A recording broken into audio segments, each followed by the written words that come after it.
Zur Freiheit hat Christus uns befreit. Herzlich willkommen zum heutigen Videogottesdienst zum Thema Jesus befreit.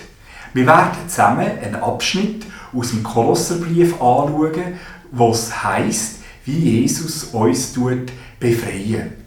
Zuerst gebe ich gerade der Adelheid Sperling das Wort für ein Grußwort von der Kirchenpflege. Grüezi miteinander. Im Namen der Kirchenpflege möchte ich euch alle grüßen und Gottes Segen wünschen. Er gibt uns allen Kraft und Mut, das alles durchzustehen. Und uns auf ein baldiges Zusammenkommen zu freuen und hoffen, dass wir alle gleich wieder zusammen Gottesdienst feiern, beten und singen. Wenn jemand von euch Hilfe braucht, meldet euch doch bei einem der Kirchenpfleger melden. Zum Posten, zum Beten, für ein Gespräch oder einfach für eine Ausfahrt in die schöne Natur, wo alles so blüht. Danke vielmals.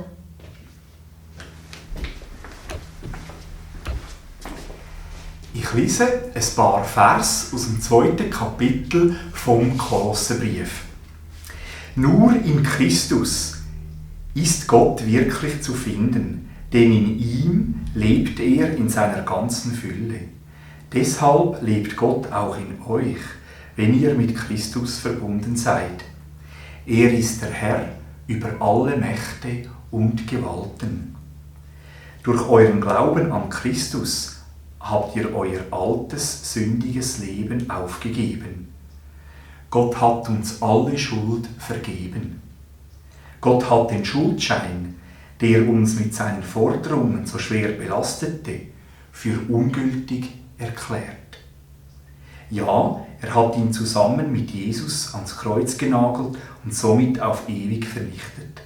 Auf diese Weise wurden die Mächte und Gewalten entwaffnet und in ihrer Ohnmacht bloßgestellt.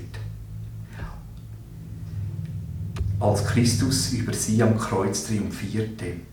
Darum lasst euch keine Vorschriften machen über eure Ess- und Trinkgewohnheiten oder bestimmte Feiertage, über den Neumondtag und über das, was man am Sabbat, am Ruhetag tun darf oder nicht. Aufgrund der Corona-Zeit sind wir alle schon 40 Tage daheim. Und wir müssen unseren sozialen Kontakt auf einem Minimum behalten. Die Quarantäne verändert das Leben von vielen von uns grundlegend. Wir sehnen uns danach, dass alles wieder normal wird, wie vorher. Wir wünschen uns unsere alten Freiheiten zurück. Weil viele fühlen sich in ihren eigenen 4 Wänden eingesperrt. Sprichwörtlich tut ihnen eine Decke auf den Kopf fallen. Die Botschaft der Bibel ist die grosse Geschichte der Befreiung. Das sehen wir im Alten und im Neuen Testament. Dass nämlich Gott im Alten Testament sein Volk Israel aus Ägypten herausführen. Weil sie sind dort vorher 400 Jahre in Gefangenschaft waren. Und im Neuen Testament sehen wir, wie Gott der Vater seinen Sohn Jesus Christus befreien vom Tod, weil Jesus an Ostern aufersteht zu neuem Leben.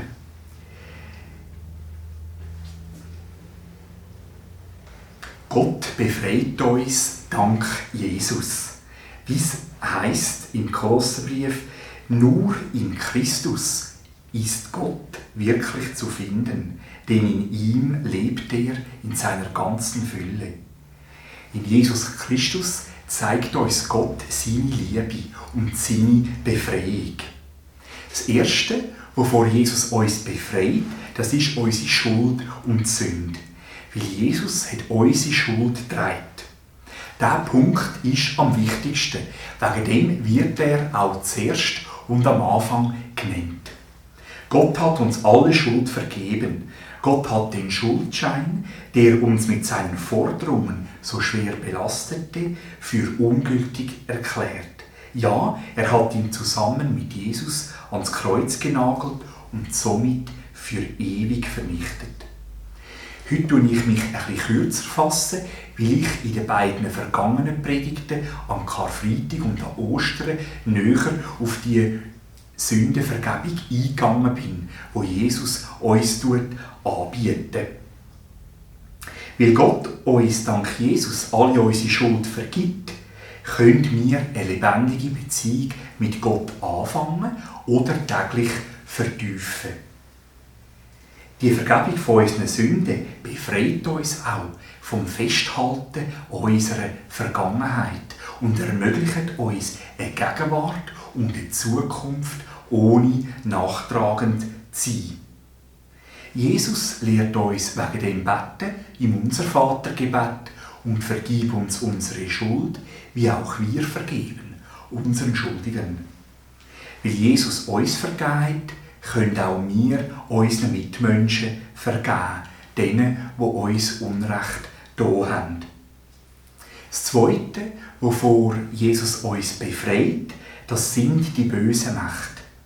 Auf diese Weise wurden die bösen Mächte und Gewalten entwaffnet und in ihrer Ohnmacht bloßgestellt, als Christus über sie am Kreuz triumphierte. Jesus hat die bösen, dämonischen Mächte und Gewalten besiegt, wo er am Kreuz für uns gestorben ist. Wegen dem können auch wir uns jetzt trennen von den Sachen, die uns Schaden zufügen, auf lange Sicht, wie eben die Esoterik, zum Beispiel das Horoskop lesen oder okkulte Praktiken ausüben. Weil böse Mächte können uns auch gefangen halten in Sucht und Abhängigkeiten.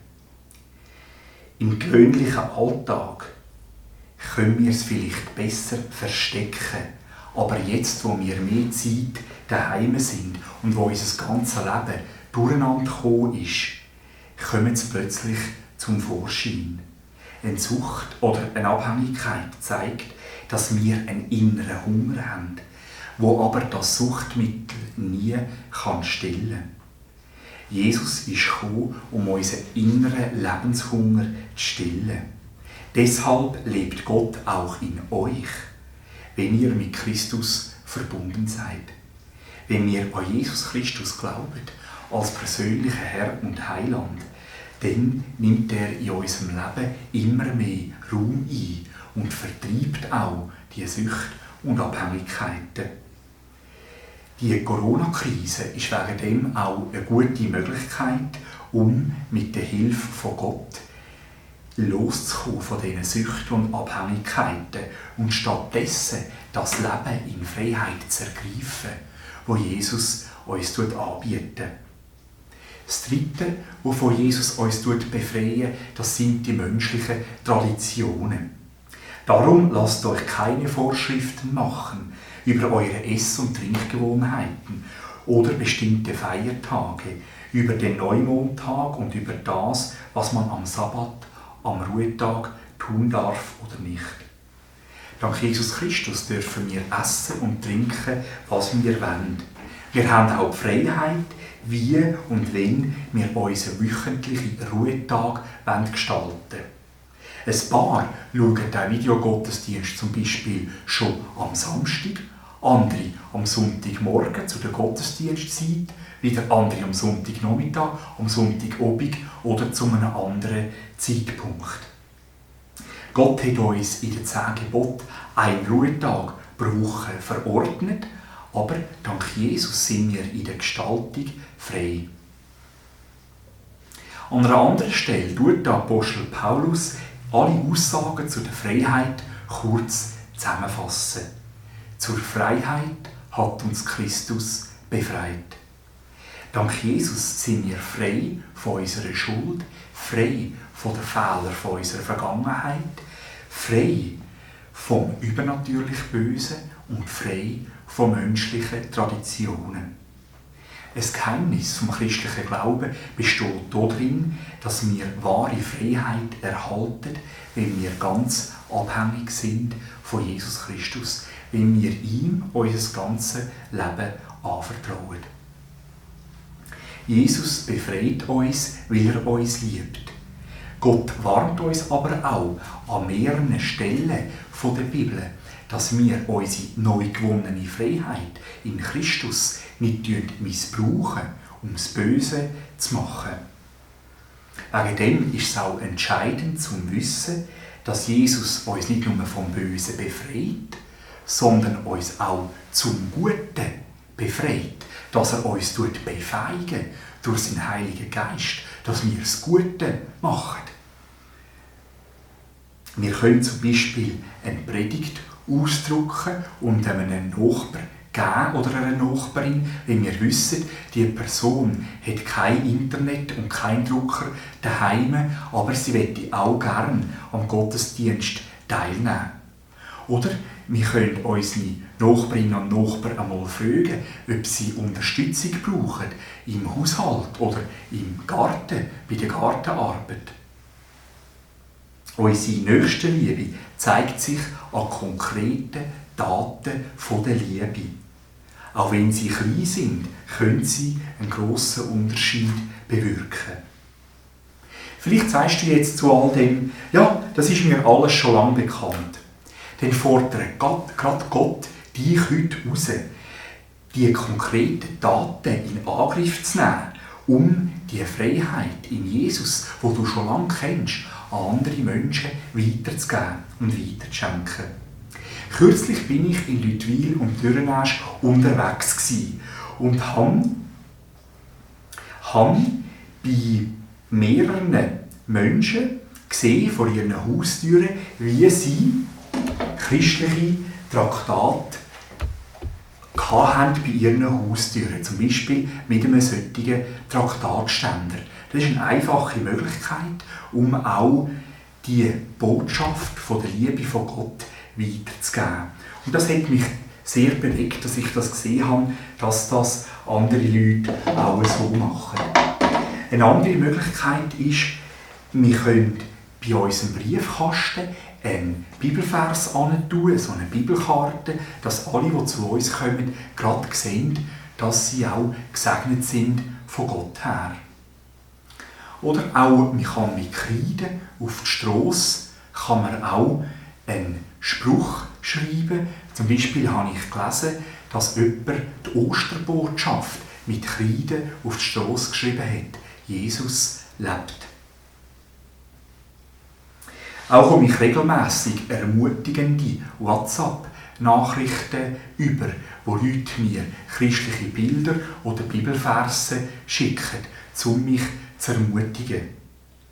Man kann auch über WhatsApp christliche Lieder und sogar Filme kann man weiterleiten. Das ist eine ganz gute Möglichkeit, um die Botschaft vom Evangelium zu verteilen.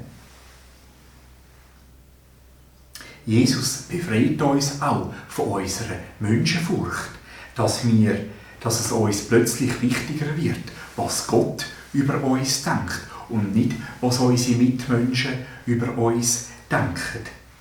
Und dann kommen wir von Gott auch den Mut über, zum öffentlich zu Jesus zu stehen und auch unseren Freunden, unseren Bekannten und sogar unbekannten Menschen die Liebe von Jesus weiterzugeben.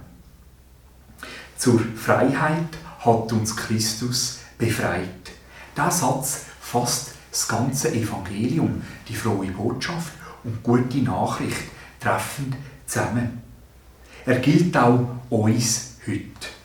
Deshalb lebt Gott auch in euch, wenn ihr mit Christus verbunden seid. Amen.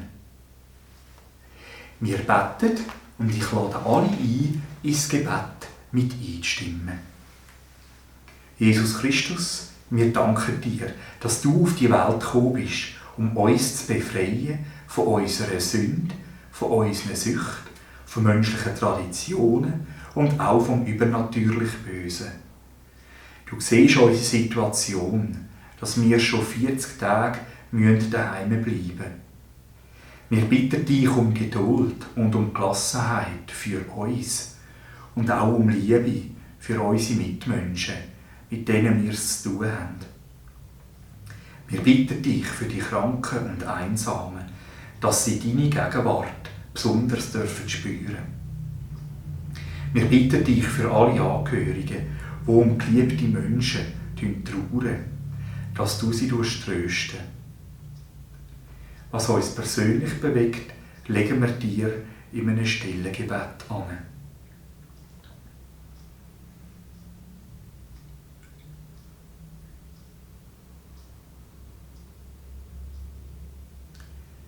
Alle unsere Gebete fassen wir zusammen im Unser-Vater-Gebet, wo Jesus uns beigebracht hat. Unser Vater im Himmel, geheiligt werde dein Name, dein Reich komme, dein Wille geschehe, wie im Himmel, so auf Erden. Unser tägliches Brot gib uns heute und vergib uns unsere Schuld, wie auch wir vergeben unseren Schuldigen. Und führe uns nicht in Versuchung, sondern erlöse uns von dem Bösen. Denn dein ist das Reich und die Kraft und die Herrlichkeit in Ewigkeit. Amen. An dieser Stelle kann ich auch noch ein paar Informationen weitergeben. Herzlich danke ich Mike, der bei dieser Aufnahme von dem Video geholfen hat. Die Kollekte, die wir heute zusammenlegen, ist für die christliche Fachstelle für Ehe, Familie, Erziehung und Lebensberatung in Aarau. Der Dr. Beat Tanner und seine Frau Anna Rös leiten die christliche Fachstelle. Auf Grundlage der Bibel und immer mit Blick auf Jesus tun sie christliche Seelsorge weitergeben. Ich empfehle Ihnen die Kollekte herzlich und danke Ihnen für alle Ihre Spenden. Kontoangaben finden Sie auf unserer Homepage www.kirchengemeinde.ch oder unter den weiterführenden Informationen zu dem Video. Wenn Sie mit mir in Kontakt treten wollen, dann können Sie das machen über mein Telefon 062 767 60 90 oder Sie können mir auch ein E-Mail schicken auf michael.freiburghaus@kirchengemeinde.ch. Ich freue mich sehr über Ihre Nachricht. Ich spreche jetzt den Segen. Jesus sagt, wenn ihr in meinem Wort bleibt, so seid ihr wahrhaft meine Jünger, und ihr werdet die Wahrheit erkennen, und die Wahrheit wird euch frei machen. Amen.